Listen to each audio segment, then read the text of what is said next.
Hey guys. I don't usually do like political commentary and news, but I'm really upset about this one, and I wanted to try keep this civil, and I don't really want to yell or rant in this video. I will turn off the notifications because this is supposed to be a sports channel, so you shouldn't be getting it on your feed. And I just want to get it out there, maybe just to get it out of my chest, basically. And if you are watching this, just thank you for listening and thank you for watching.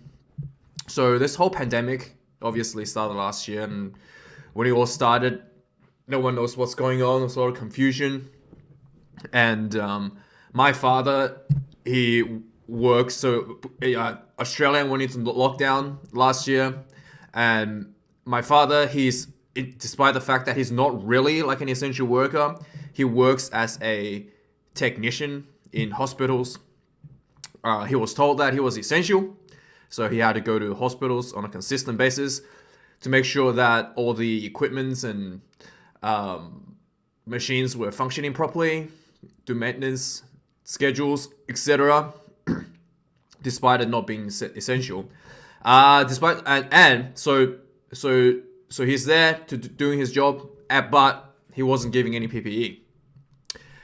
So despite being deemed essential, he wasn't given PPE. So we have to get masks and stuff for him.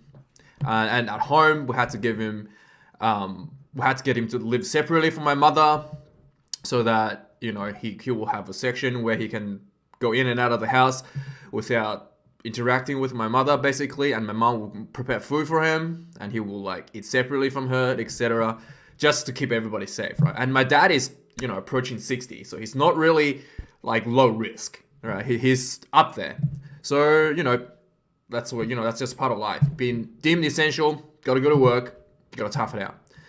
And then the vaccine came out. The vaccine, they had a schedule. It was deemed like some of these people are there are people that deem critical that you need to get a vaccine, like doctors, understandably, like quarantine workers get their vaccine jab.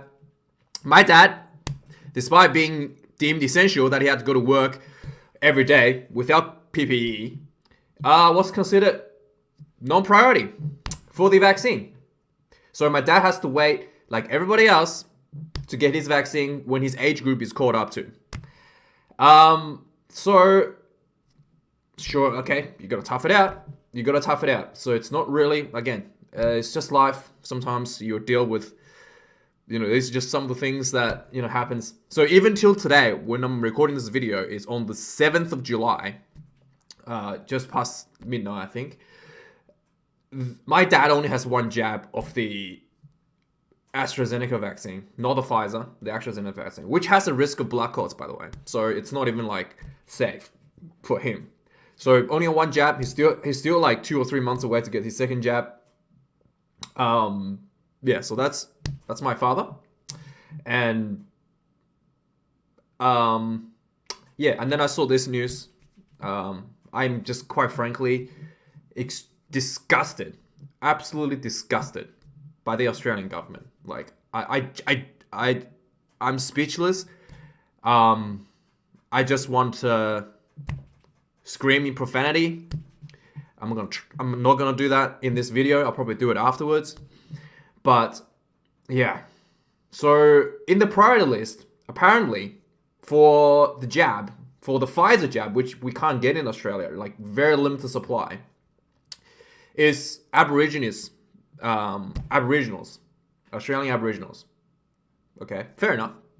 And then including the children of Aboriginals, who are, as far as we're concerned, have almost zero risk of dying, but they are still in the priority list. If you're like an Aborigines person, mid 50s, 60s, or whatever, sure. Children under the age of 19, still in the priority.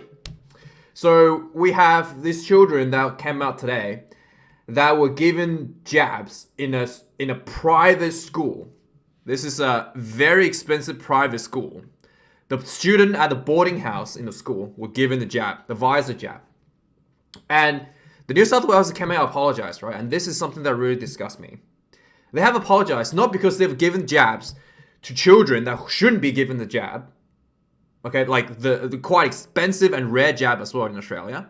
Not because they shouldn't. Because they've given it to non-Aboriginal students by accident.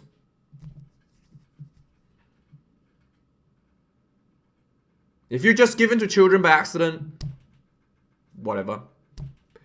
But specifically, they were supposed to only given it to Aborigines children who are, by the way, boarders at one of the most expensive schools in Australia, private school in Australia.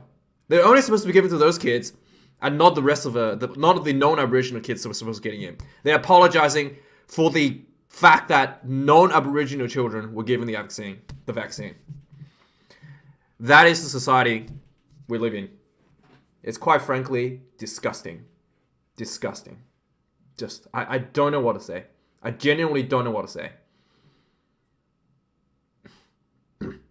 My father had to go to work, risking his life in the bloody hospitals for a year and live separately from my mother. So some private school kids could get 2 doses of the Pfizer vaccine before him.